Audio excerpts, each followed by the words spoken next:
most of the Koreans don't know the current situations in Ukraine right now. So, how's the war going so far in Ukraine now? So, yes, the war is ongoing and it's been still incredibly difficult.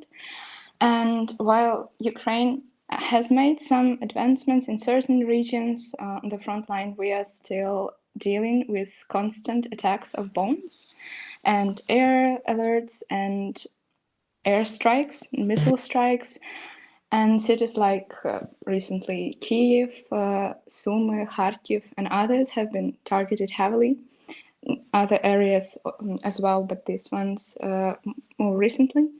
The scale of the destruction and the size of the Russian military often makes it feel like we are not really fighting, but more fighting for the survival.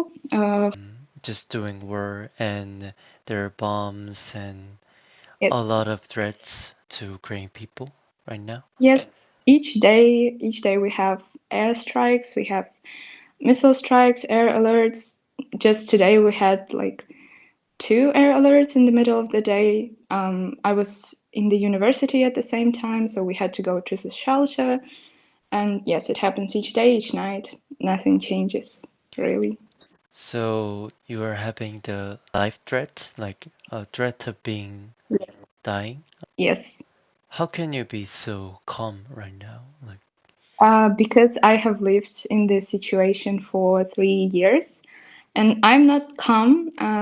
No one is really calm. I'm just used to it. what is the most hard thing for you right now?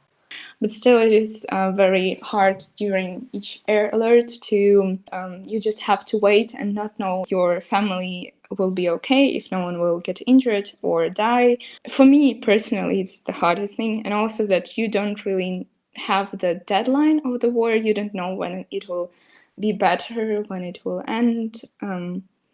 And so it's just a constant hell. Oh, and you can't get away from it. Seeing the world's attention waver, and they don't really care as much. Now, most of the Ukraine people wants to end the war right now. Yes, of course. Lastly, I'm going to ask you one more question. If you can change the situation, what do you want right now? So, unrealistic answer. I would want an immediate end to the war. Unfortunately, it's not going to happen. I would like right now is if more people were educated on this topic. If people could properly separate propaganda from the real information, because I see a lot of people from outside, from Europe, who get affected by the false news. Trustworthy sites. I don't really know what English news could be. A BBC, I guess, Kiev Independent. They are run by local journalists, but they also translate in English.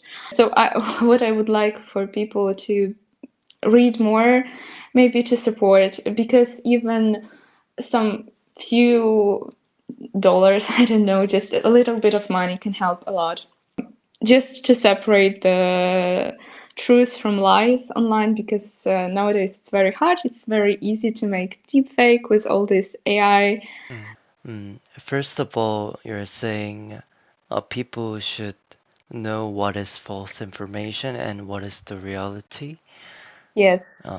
And the second one is even if it is a small amount, the donation or some Yes. sort of money could help Ukraine a lot. What kind of volunteer?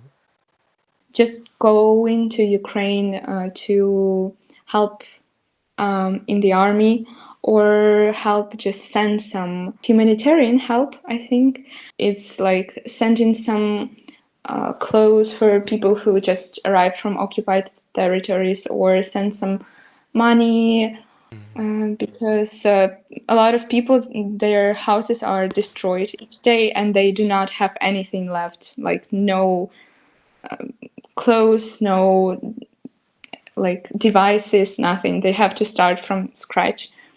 Thank you for doing the interview. Okay, thank you for this experience.